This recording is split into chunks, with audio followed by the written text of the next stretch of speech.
Rasulullah Muhammad sallallahu alaihi wasallam ketika di Madinah punya seorang sahabat yang bernama Abu Dujanah.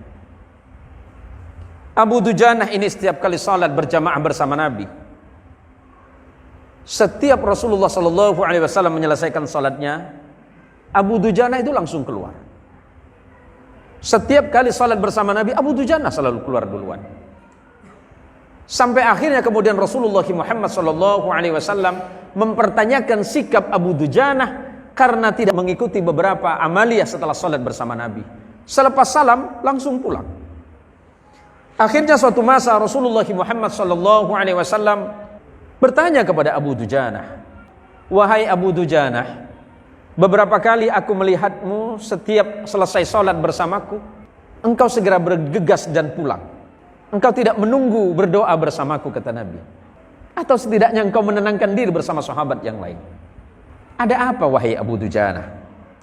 Dengan malu-malu kemudian Abu Dujanah menjawab kepada Nabi Muhammad sallallahu alaihi wasallam, "Ya Rasulullah, saya bukan tidak ingin bersamamu selepas salat ya Nabi. Setiap sehabis salat subuh aku segera pulang sebelum anak-anakku terbangun dari tidurnya ya Nabi. Karena aku punya tetangga seorang munafik ya Nabi.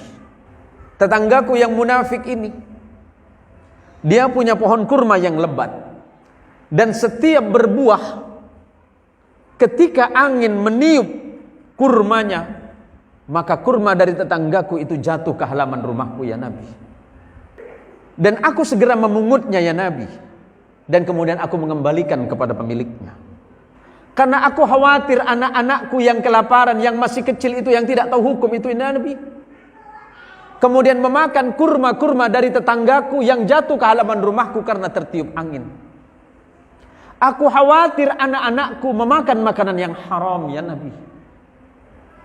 Aku tidak saja malu kepada tetanggaku ya Nabi, dan betapa malunya aku kepada Allah Subhanahu wa taala karena membiarkan anak-anakku memakan kurma yang haram.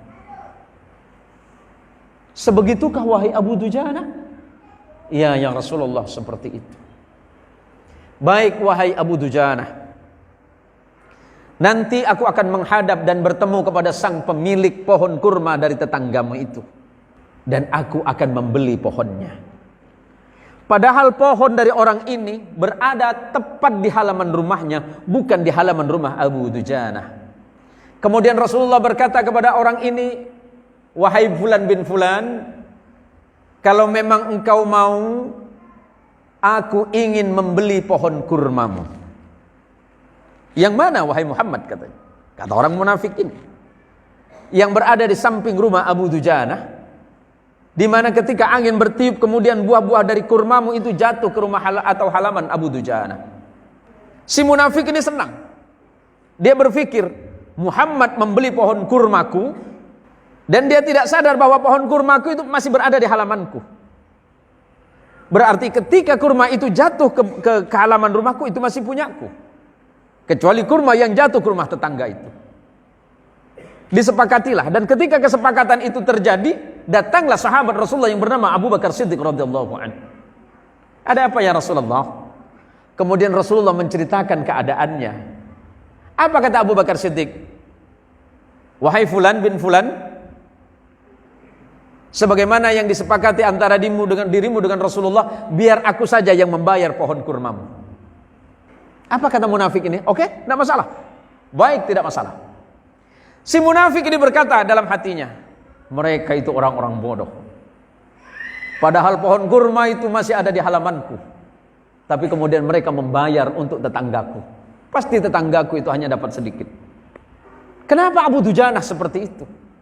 Karena suatu masa kata Abu Dujanah kepada Nabi, "Suatu masa ya Nabi, aku terlambat pulang sehabis sholat subuh, pulang ke rumah. Tiba-tiba anakku memakan kurma yang jatuh dari pohon tetanggaku. Maka kemudian aku mengeluarkan makanan atau kurma yang ada di mulut anakku, yang itu adalah hak tetanggaku. Karena aku khawatir anakku memakan perkara yang haram ya Nabi." Kemudian apa kata Nabi kepada sahabat Abu Bakar Siddiq? "Ya Abu Bakar, betapa mulianya hatimu, dan Allah pasti menyiapkan kebun-kebun kurma di surga kelak," kata Nabi. Dan apa yang terjadi? Ketika kemudian Abu Bakar Siddiq membayar pohon kurma tetangga tadi, tanpa disadari oleh sang tetangga, ternyata atas izin Allah, besok paginya pohon kurma itu pindah ke rumah Abu Dujanah. Tidak kelihatan bekas dipindahkan atas izin dari Allah Subhanahu wa taala, karena ingin menyelamatkan Abu Dujanah dan anak-anaknya dari perkara yang diharamkan oleh Allah Subhanahu wa taala. Betapa sulitnya hari ini kita meninggalkan perkara yang haram. Betapa sulitnya di antara kita itu meninggalkan perkara yang Allah haramkan. Selagi kita masih mau menghindarkan diri dari perkara-perkara yang Allah tidak suka, termasuk makanan yang haram, termasuk pekerjaan yang haram, transaksi yang haram, ataupun amalan ataupun transaksi yang datang dan menimbulkan perkara yang haram, semuanya demi keselamatan kita dan anak-anak kita dari siksa Allah, baik dari dunia lebih-lebih kelak di akhirat.